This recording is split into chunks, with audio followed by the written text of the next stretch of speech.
여러분 반갑습니다. 마지막이 되니까는 이 강단 위에서 인사를 처음으로 하게 되는데 이게 마지막 인사가 되게 되네요. 네. 마지막이라는 그 앞에 타이틀 때문에 어떤 설교로 함께 말씀을 나눌 것인가에 대한 고민들이 좀 많았습니다. 그래서 이 말씀을 준비하는 시간들보다 본문을 선정하는 시간들이 저에게는 좀 더 길었던 것 같습니다. 고민 끝에 제가 오늘 함께 나누고 싶은 이 본문의 말씀은 에베소서에 나오는 바울의 두 번째 기도입니다. 바울이 로마 감옥에 갇혀 있을 때에 에베소서 교회를 향해서 편지를 써내려 가는 가운데에 이 편지를 읽고 있는 이 성도들에게 하나님께 이제 기도로 올려드리는 것을 이제 오늘 우리가 보게 되었습니다. 에베소서 교회는 바울이 2차 세계 이제 전도 선교 여행 때에 설립한 교회입니다. 그 당시는 오래 머물 수 없었기 때문에 그의 동역자였던 브리스길라와 아굴라에게 이제 이 교회를 잠시 맡겨두고 떠났지만은 3차 선교 여행 당시에 다시금 이 에베소서로 돌아와서 무려 2년 3개월이라는 오랜 시간을 체류하면서 두란노 서원에서 날마다 복음을 강론하면서 성도들과 함께 말씀을 가르치고 배웠던, 그렇기 때문에 바울에게 있어서 어떤 교회보다 더 애착이 더 가는 그러한 교회, 그러한 성도들이 바로 이 에베소 교회입니다. 자, 그런데 이 에베소 교회는 아시다시피 유럽과 아시아를 연결하는 중요한 항구 도시입니다. 그러다 보니까 무역과 상업이 매우 발달한 도시였고, 발달한 도시답게 그들은 엄청난 부와 번영을 누리던 그러한 이제 도시였습니다. 그로 인해서 번영하고 발전할수록 사치와 향락의 문화가 이제 그 땅 가운데 그 도시를 지배하고 있었습니다. 또한 세계 제7대 불가사리라고 부릴 정도로 아주 거대한 아데미 신전을 비롯한 온갖 우상들의 신전들이 가득했고, 오늘 이제 이 에베소 이후에 보면은 이곳에 로마 황제를 또 숭배하는 신전까지도 세워질 정도로 이곳은 참 많은 신전이 있는 우상의 도시였습니다. 사도행전 19장에 보면은 에베소에서 바울이 이제 말씀을 전하고 능력을 행할 때에 이 바울의 능력을 보고 회심한 사람들 가운데 마술을 행하는 사람들이 있었는데, 그들이 이제 바울의 모습을 보고 회심하여서 자신들의 집에 가서 자신들이 가지고 있는 마술과 관련된 책들을 다 끌어다 모아서 불사지르는 사건이 일어나게 되는데, 이때 모아둔 책의 가격이 무려 은 5만 드라크라였다라고 합니다. 이 돈은 당시 한 사람의 노동자가 1년 365일 쉬지 않고 열심히 일한다면은 137년이라는 오랜 시간을 모아야 일해야지 모을 수 있을 정도로 엄청난 양의 그 책들이, 그 마술과 관련된 우상과 관련된 책들이 있었던 그런 우상의 숭배 도시였습니다. 이처럼 번영이 가져다주는 사치와 향락과 그리고 우상 숭배로 가득한 에베소는 그리스도인들이 정말 그 땅 가운데서 거룩하게 믿음으로 살아가기가 쉽지 않은 그러한 도시였습니다. 세상이 그들에게 주는 유혹과 고난이 가득한 그러한 에베소에서 믿음으로 살려고 노력하는 그 성도들에게 오늘 바울은 중보 기도로서 그들을 돕고 있다는 것입니다. 그가 에베소 교회 성도들을 생각하면서 얼마나 간절한 마음으로 기도를 하였는가는 14절과 15절에 보면 이렇게 표현을 합니다. 내가 하늘과 땅에 있는 각 족속에게 이름을 주신 아버지 앞에 무릎을 꿇고 비노니, 하늘과 땅과 그 속에 살아가는 모든 족속을 창조하신 만유의 주 하나님 아버지께 무릎을 꿇고 빈다라고 말하고 있습니다. 여러분, 통상적으로 유대인들의 기도 자세는 서서 기도하는 자세입니다. 오늘날에도 여전히 유대인들은 서서 그들은 기도합니다. 하지만 그들의 기도에 간절함이 있을 때에, 간절함이 가득하고 깊고 가득할 때, 혹은 하나님의 크신 위엄, 크고 높으신 위대함 앞에 순종과 겸손의 자세로 나아갈 때 이들은 이제 바울과 같이 무릎을 꿇고 기도를 하였습니다. 솔로몬의 성전이 헌당되어질 때 솔로몬이 그렇게 기도했고, 예수님이 겟세마네 동산에서 이 잔을 내게서 거두어 주소서라고 그렇게 기도를 하셨을 때도 주님도 그렇게 무릎을 꿇고 기도하였습니다. 이처럼 무릎을 꿇고 기도하는 것은 바울이 에베소 교회 성도들을 생각하면서 그가 얼마나 애절하고 간절한 마음으로 기도하였는지를 잘 보여주고 있는 것입니다. 그리고 바울이 이 중보기도는 에베소 교회를 향해서 기록하였지만은, 그러나 오늘날 교회, 오늘날 우리가 세워가는 이 교회, 우리를 위한 바울의 중보기도이기도 합니다. 그렇기 때문에 여러분들이 이 성토교회, 우리의 성토교회를 생각하시면서 오늘 이 기도의 제목들을 같이 읽고 바라보면서 우리가 이 성토교회를 위해서 어떻게 무엇을 기도해야 할지를 배워갈 수 있는 내용이고, 더불어 제가 여러분들을 생각할 때마다, 이 성토교회를 생각할 때마다 제가 마땅히 해야 할 기도의 제목들이 오늘의 본문의 내용이 되는 것입니다. 그렇기 때문에 이 교회를 향한 바울의 이 기도의 내용을 살펴보면서 우리 성토교회를 위해서 우리가 해야 할 기도가 무엇인지를 우리가 함께 배워가고, 또 그렇게 기도해 나가면서, 그리고 무엇보다도 기도의 능력과 기도의 응답들이 우리 교회 안에 풍성하게 나타나기를 소원하는 그 마음으로, 기도하는 마음으로 함께 보았으면 합니다. 먼저 바울은 성령의 능력으로 속사람이 강건한 그러한 성도와 교회가 되기 위해서 기도합니다. 16절에 그의 영광의 풍성함을 따라 그의 성령으로 말미암아 너희 속사람을 능력으로 강건하게 하시오며 라고 기도합니다. 여기서 속사람이라고 하는 이 표현은 사도 바울만 사용하는 독특한 표현입니다. 바울은 우리 안에, 우리의 모습에는 겉사람과 속사람을 가진 그러한 존재로 보고 있습니다. 고린도후서 4장 16절에 보면은 바울은 겉사람과 속사람의 차이를 이렇게 설명합니다. 우리의 겉사람은 낡아지나 우리의 속사람은 날로 새로워지도다.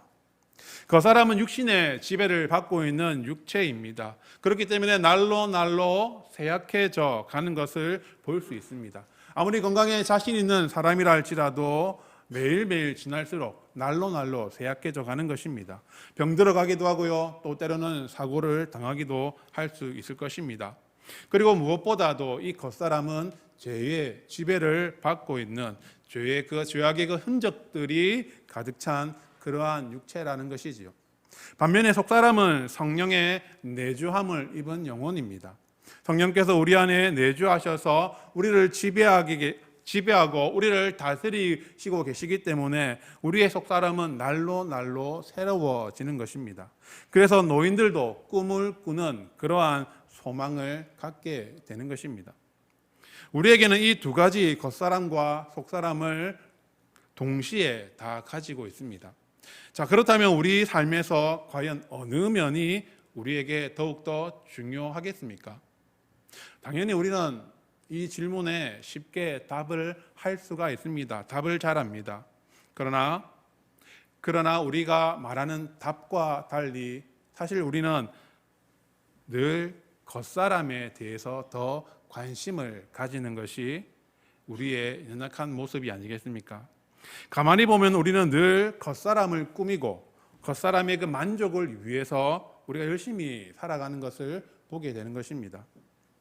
제가 이틀 전에 전문점에서 구입한 수제 아몬드 초콜릿을 먹었는데요, 너무 맛이 있는 것입니다. 그리고 그것으로 끝내야 되는데 곧바로 일반 마트에서 파는 이제 아몬드 초콜릿, 대기업 제품이라고 흔히 부르는 그 초콜릿을 먹었는데 이게 맛이 너무 비교가 되는 것입니다. 그때 드는 생각이, 비싸고 맛있는 음식에 맛을 들이면은 일반적인 음식을 찾지 않게 되겠구나라는 그러한 생각이 들었습니다. 실제로 요즘엔 핸드폰으로 우리가 쉽게 검색할 수 있다 보니 한 끼를 먹더라도 맛있는 것을 열심히 찾아서 가는 그러한 경향이 있지 않습니까? 맛있다고 하면 일부러 멀리까지 그리고 줄을 서서라도 열심히 찾아가서 먹습니다. 그러다 보니까 우리의 입맛의 수준이 제법 올라가게 되고, 그러다 보니 맛이 조금 없는 그러한 음식을 만나게 되면은 우리는 곧바로 맛없다라고 불평하게 됩니다. 어디보다 비교해서 맛이 없다라는 말을 하기도 하고요. 심지어 어느 목사님은 저에게 맛도 없는데 왜 계속 먹고 있냐, 그만 먹어라, 이러한 말을 이제 한 적도 있습니다. 그런데 그 맛없는 그 음식을 먹기 전에 여러분 기도하지 않습니까? 저는 늘 음식을 먹기 전에, 먹고 난 후가 아닌 먹기 전에 하나님 감사히 잘 먹겠습니다 라고 그렇게 기도합니다. 그렇기 때문에 그 음식이 맛이 없다 할지라도 저는 그 음식에 대해서 맛없다라는 말을 내뱉지 않습니다. 제 아내가 예전에 아무런 간을 하지 않는, 전혀 소금을 치지 않은 음식을 주면서 맛이 어떻느냐라고 묻는데, 제가 차마 거기에 맛없다라고 말할 수도 없겠지만은 원래 또 성향이 또 맛없다라는 말은 못하고, 저는 늘 우리 아내가 주는 대로 먹습니다. 보통 말없이 먹는데 간혹 굳이 안 물어봐도 되는데 맛이 어떻냐라고 물을 때가 있거든요. 그때 제가 이제 넘기는 말이 참 건강한 맛이네라고 이렇게 이야기를 하고 이제 대답을 합니다. 그렇게 이제 저는 제가 먹는 것들에 대해서 이제 맛없다라는 표현을, 그렇게 불평을 잘 하지 않는 편입니다. 그리고 웬만하면은 음식을 남기지 않기 위해서 노력을 합니다. 저도 분명히 맛을 느낄 수가 있고 제가 좋아하는 취향과 맛이 있습니다. 그럼에도 불구하고 맛없다라는 불평을 하지 않고 먹기 시작한 음식에 대해서는 최대한 남기지 않기 위해서 노력하는 것은, 제가 그 음식을 먹기 전에 제가 하나님 앞에 이 음식을 주셔서 감사합니다라는 감사의 기도의 제목을, 제가 감사의 기도를 올렸기 때문에, 제가 이 음식을 잘 먹겠습니다라고 기도했기 때문에 그 음식이 저에게 만족과 그러한 감사의 제목들이 나오지 않는 그러한 맛이다 할지라도 저는 최소한 불평은 하지 않으려고 노력하고 그렇게 생각하면서 묵묵하게 살아가는 것입니다. 제가 말한 것에, 제가 고백한 것에 대해서 책임지기 위해서 살아가는 것입니다. 내 안에 있는 그 속사람은 음식을 먹기 전에 그렇게 감사의 기도의 제목들을 올려드리고 감사의 기도를 하는데, 그런데 그 음식이 내 겉사람을 만족시키지 못한다라고 해서 불평하고, 그래서 내 겉사람을 더욱더 만족시키기 위해서 더 비싼 음식으로, 더 좋은 음식, 더 맛있는 음식을 찾아다니면서 더 좋은 것으로 먹고 더 좋은 것으로 입고 더 신나는 것으로 즐기고 더 편한 것을 누림으로써 우리의 겉사람을 그렇게 만족시키려고 하는 것이 혹시 우리의 모습이 아닙니까? 그러한 우리를 향해서 바울이 이제 성령으로 말미암아 너희 속사람을 능력으로 강건하게 하여 주소서, 이러한 중보를 하는 것입니다. 우리는 겉사람을 추구하는, 저 겉사람의 만족을 추구하며 살아가는 사람이 아니라 우리는 속사람으로 강건하게 살아가는 사람이기 때문입니다. 앞서 말한 사치와 향락과 그리고 우상 숭배로 만연한 에베소의 지역에서 성도들의 속사람이 강건하지 못하면은 그들은 결코 거룩한 삶을 살아갈 수가 없는 것입니다. 에베소 지역에 있는 모든 환경들, 그들 주위에 둘러싼 모든 환경들은 성도들이 만족할 수 있는, 영적으로 만족할 수 있는 그러한 환경이 아니라 성도들의 그 겉 환경을, 겉 모습들, 겉 사람들을 만족시킬 수 있는 그러한 환경들로만 이제 구성되어 있기 때문입니다. 그렇기에 성도는 속사람이 강건하지 못하면은 쉽게 죄의 유혹에 굴복하게 되고 시험과 고난 앞에 무력하게 넘어지게 되는 것입니다. 그렇게 무너진 사람들은 결국 겉사람을 위해서, 겉사람의 만족을 위해서 계속해서 살아갈 수밖에 없고 영적인 좌절감과 무력감을 그렇게 느끼며 살아갈 수밖에 없는 것입니다. 여러분, 이 강건의 반대말, 이것은 낙담입니다. 낙심. 그래서 속사람이 강건한 사람은 유혹과 시험 앞에서는 낙심하지 않습니다. 여러분, 다윗을 보십시오. 그의 겉사람이 어떠했으면 그의 부모조차도 사무엘에게 그를 추천하지 않습니다. 사무엘도 그의 형들의 그 겉모습들을 보면서 만족하였습니다. 그러나 중심을 보시는 하나님, 그 마음의 중심을, 그 겉사람이 아닌 속사람, 그 마음의 중심을 보시는 하나님은 겉사람의 모습이 뛰어난 형들이 아니라 속사람이 강건한 다윗을 선택하여서 그에게 기름을 부었습니다. 그리고 얼마 후에 그 강건한 속사람이 얼마나 강건한지를 드러내는 그 현장이, 그 사건이 일어나게 되는데, 그것이 바로 골리앗을 중심으로 한 블레셋의 침략이었습니다. 거대한 골리앗의 그 도발에 겉사람의 모습으로는 완벽했던 사울 왕과 그리고 다윗의 형들은 골리앗 앞에 나서지 못하였습니다. 숨었습니다. 비겁하게 숨어 있었습니다. 반면 속사람이 강건한 다윗은 하나님의 이름을 모욕하는, 그 하나님의 이름을 모욕하며 도발하는 거대한 그 골리앗의 모습에 낙담하지 않았다라는 것입니다. 오히려 분노하였죠. 그의 마음에 의로운 분노가 치밀어 올랐고, 그래서 하나님의 이름의 능력을 가지고 골리앗 앞에 나아가서 한 방에 골리앗을 물리치는 것입니다. 이렇게 사울 왕과 다윗의 형들처럼 사람을 중요시하는 사람들은 자기 눈에 보이는 그러한 겉모습으로 다른 사람을 판단합니다. 그리고 나보다 못해 보이는 사람, 나보다 못나 보이는 사람들을 무시하고 자기보다 더 커 보이는 사람들 앞에서는 비굴하게 되는 것입니다.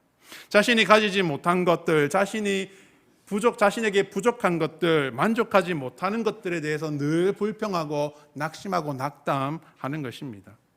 그러나 골리앗 앞에 선 다윗처럼 속사람이 강건한 사람들은 평소에는 그들이 눈에 안 들어온다, 눈에 안 띈다 할지라도, 하지만 불의한 일들이 일어날 때에 그들은 하나님의 이름으로 거룩한 삶을 살아내고 죄의 그 유혹과 시험 앞에 쉽게 넘어지지 않으며 고난과 역경 속에서도 결코 좌절하지 아니하고 의연하게 일어서는 것입니다. 여러분, 이러한 능력의 삶, 이러한 강건한 이러한 능력의 이 삶은 삶의 경험이나 지혜나 지식을 통해서 얻을 수 있는 것이 아닙니다. 그 사람은 운동을 하면은 이제 건강해지고 튼튼해질 수는 있겠죠. 그러나 속 사람은 튼튼하게 할 운동은 없습니다. 오직 성령의 능력만이 우리의 속 사람을 강건하게 만든다라는 것입니다. 날마다 성령 충만한 삶, 성령을 의지하는 삶을 살아갈 때에 우리의 속사람이 강건해져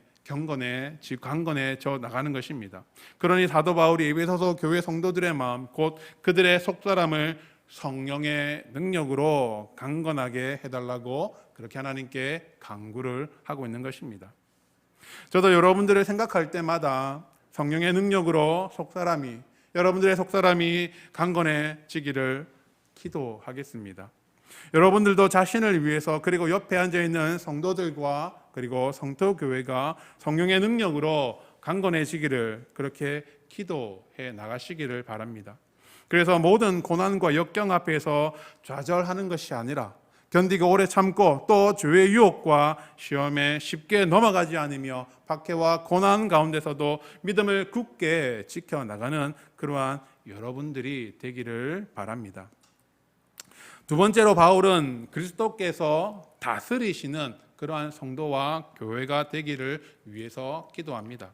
17절 상반절에 믿음으로 말미암아 그리스도께서 너희 마음에 계시게 하시옵고 라고 기도를 하고 있습니다. 이것은 그리스도께서 에베소 교회 성도들의 마음 가운데에 살아 계셔서 그들을 다스려 달라고 기도하는 것입니다. 여러분, 이 기도가 사실 조금 이상하게 들릴 수가 있습니다. 이 기도의 대상자들인 에베소 교회 성도들은 이미 예수 그리스도를 자신의 구주로 영접한 사람들, 즉 그들의 마음 가운데에 예수 그리스도가 계신 그러한 성도들이기 때문입니다.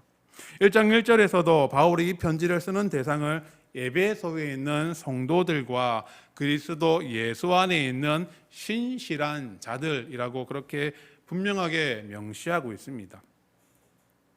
그렇기 때문에 그리스도께서 너희 마음에 계시게 하옵소서라고 이렇게 중보하는 것은 조금 맞지 않는 그러한 기도의 제목처럼 들립니다. 하지만 이 문제를 정확하게 파악하기 위해서는 우리말로 번역되어져 있는 이 계시게라고 하는 이 표현들, 살아계시게라고 하는 이 표현을 이제 그 단어의 의미를 우리가 제대로 살펴보면은 이제 쉽게 알 수가 있는 것입니다. 이 단어는 오셔서 잠시 머무르는 그러한 상태의 단어가 아니라 영구히 거주하는 그러한 상태를 의미하는 단어입니다.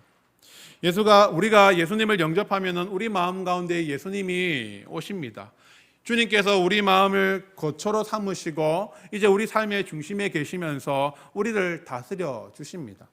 우리가 예수님을 처음 만났을 때를 한번 기억해 보시길 바랍니다. 주님이 나의 주인 되심을 인하여서 우리가 얼마나 기뻤고 내 인생을 다 주님 앞에 온전히 드리고 바칠 수 있는 그러한 마음들이 우리 안에 있지 않았습니까? 그런데 시간이 지나면 그 마음이 계속 이어져 왔습니까? 시간이 지나면 지날수록 점점 주님은 점점 우리의 중심에서 멀어져 간다라는 것입니다. 주님, 내 마음 한 구석에 주님을 위한 방을 따로 제가 마련해 두었는데 이제 안방을 저에게 다시금 내어주시고 거기로 거처를 좀 옮기시면 안 되겠습니까? 다시금 내 인생의 안방을 내가 차지해서 내가 원하는 대로 내 생각대로 나의 욕심과 나의 이익을 따라서 제가 잠시 살고자 합니다. 이렇게 우리가 살아가진 않습니까? 그렇게 자기 주도적인 삶을 살아가다가 뭔가 문제가 일어났을 때에 뭔가 문제가 터져서 내 힘으로 해결하기 힘들다라고 느낄 때 그때 다시 한 번 더 우리가 느끼죠. 내 마음 어딘가에 주님이 계시지. 내 안에 다락방에 주님이 지금 계시지. 주님, 나에게 문제가 생겼으니 다시금 좀 내려오셔서 나를 좀 도와주십시오 라고 그렇게 부탁하다가 그 문제가 해결되어지면 주님, 일이 잘 풀렸네요. 이제 왔던 곳으로 다시 돌아가시고 제가 제 인생에 계획을 세우고 제 인생에 이제 주도적으로 다시 한번 살아가겠습니다. 이렇게 혹시 말하고 있지는 않습니까? 내가 주님을 영접함으로써 내가 그리스도를 내 안에 모심으로써 내가 그리스도인이라고 그렇게 말은 하지만은 실제로 내 인생의 주인은 나로 살아가고 그리스도는 주변부에 그렇게 모셔놓고 그래도 내 마음 어느 한 구석에 주님이 계시기 때문에 나는 여전히 그리스도인이다라고 우리가 그렇게 생각하며 살아가고 있지는 않습니까? 여러분, 그와 같은 삶을 살았던 이들이 라오디게아 교회 성도들이었습니다. 주님은 그들에게 이렇게 말씀하셨습니다. 볼지어다 내가 문 밖에 서서 두드리노니 누구든지 내 음성을 듣고 문을 열면 내가 그에게로 들어가 그와 더불어 먹고 그는 나와 더불어 먹으리라. 여러분, 라오디게아 교회가 7교회 중에 책망밖에 없는 칭찬받지 못한 그러한 성도였지만은 그러나 처음엔 그들도 주님을 분명히 영접했던 그리스도인 성도들이었습니다. 그런데 그들이 지금 변하였습니다. 그들은 예수님을 점점 그들의 중심에서 밀어내었다라는 것입니다. 자기 중심의 자리, 주인의 자리에서 주님을 완전히 밀어내었습니다. 심지어 문 밖으로 밀어내어서 주님이 다시 들어오시기 위해서 우리 마음 가운데 그들의 마음 가운데 노크하시면서 내가 들어가겠다라고 다시 물어보고 있다는 것이지요. 사도 바울은 에베소 교회 성도들 가운데에 과연 이러한 상황들이 있는 사람들이 없도록 이들과 같이 주님을 쭉 밀어내는 그러한 사람들이 없도록 기도하는 것입니다. 주인의 그 자리에서 몰아내었던 그 주님을 다시금 모시되 영원히 내 인생의 주인으로 모시고 살아가기를, 에베소 성도들이 영원히 주님을 자신의 주인으로 그분의 다스림 가운데에 살아가기를 그렇게 간절히 원하면서 이 기도를 하고 있다는 것입니다. 닫힌 마음의 문을 열어서 문 밖에 계신 주님을 다시금 우리의 삶의 중심에 모시고 주님이 우리와 더불어 먹고 마심으로 교제하고 동행함으로써 그리스도께서 우리의 삶을 영원히 통치하시고 주관하시며 다스려 나가시기를 기도하고 있는 것입니다. 여러분, 그러면은 이 문을 열어서 이제 주님을 다시금 내 인생의 주인으로 모시기 위해서 우리가 사용할 수 있는 방법이 무엇이겠습니까? 그것을 바로 믿음으로 말미암는다라고 바울은 말합니다. 그리스도를 내 삶의 주인으로 인정하고 변함없이 신뢰하는 그 믿음이 바로 그리스도를 그들의 마음에 영원토록 거하게 하는 수단이 된다. 믿음이 우리 주님을 다시금 우리의 주인으로 모시게 하는 수단이라는 것입니다. 여러분, 저도 여러분의 그 믿음을 위해서 계속해서 기도하겠습니다. 여러분들이 그리스도를 향한 온전한 믿음을 가지고 그 믿음들이 날로 성장하여서 그리스도를 여러분들의 마음 깊숙한 곳, 그 중심에 모심으로 그리스도께서 여러분들을 영원토록 다스려 나가시기를 제가 계속해서 기도해 나가겠습니다. 여러분들도 여러분들의 삶의 영역에서 우리 주님을 주인으로 그렇게 인정하시고 주님의 그 인도하심을 따라서 살아가는 그러한 인생이 되시기를 바랍니다.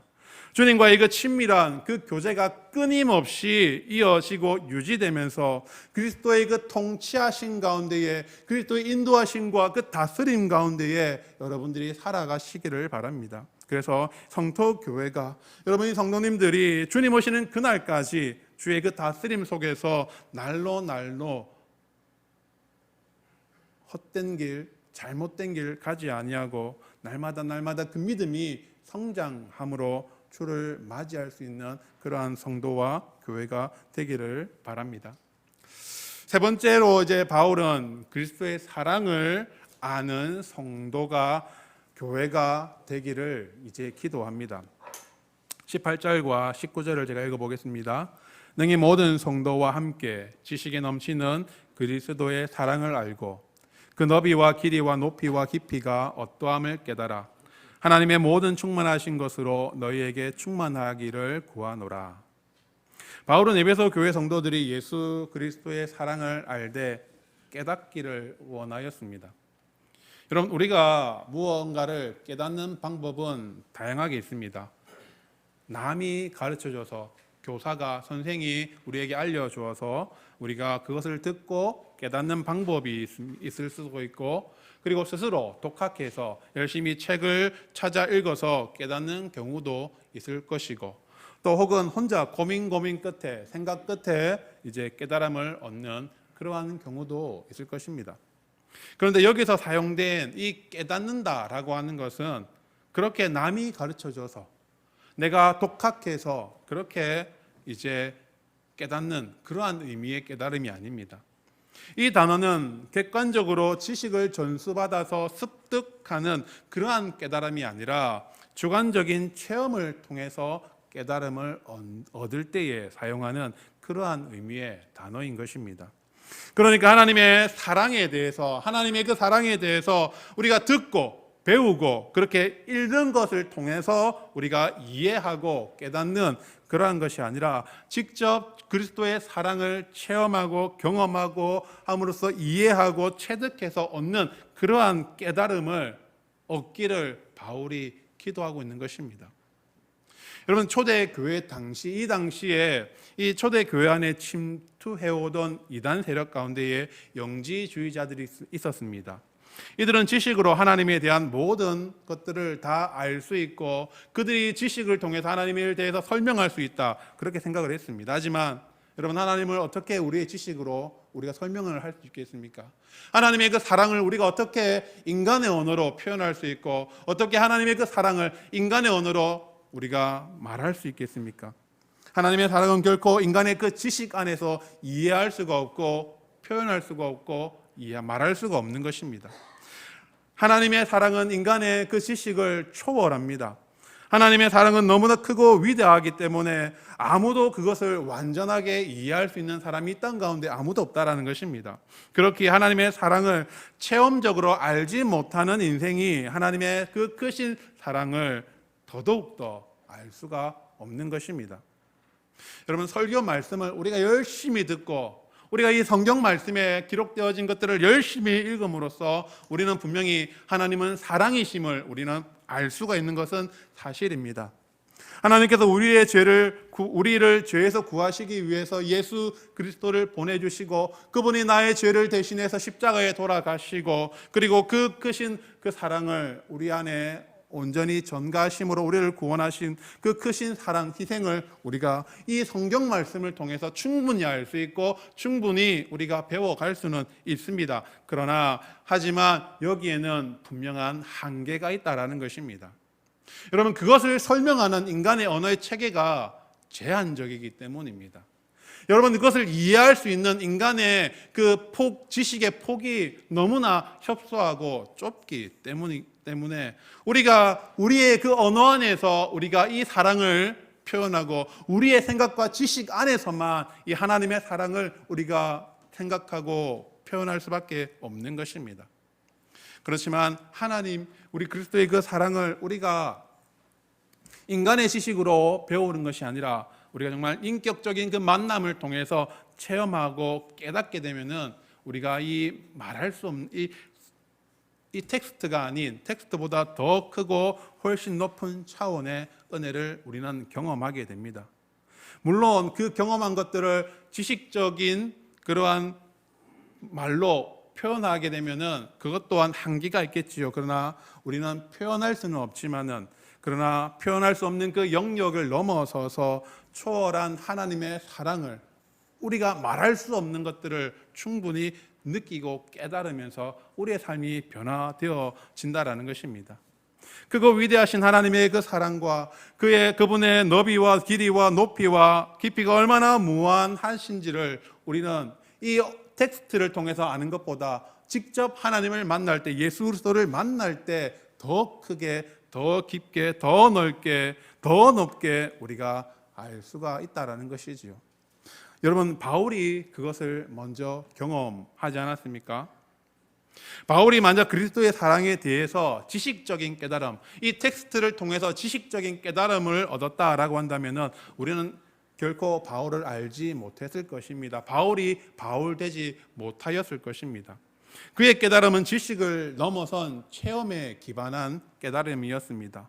다메섹 도성 앞에서 바울은 예수님을 인격적으로 만나게 되고 그분의 그 크신 사랑을 체험하게 됩니다.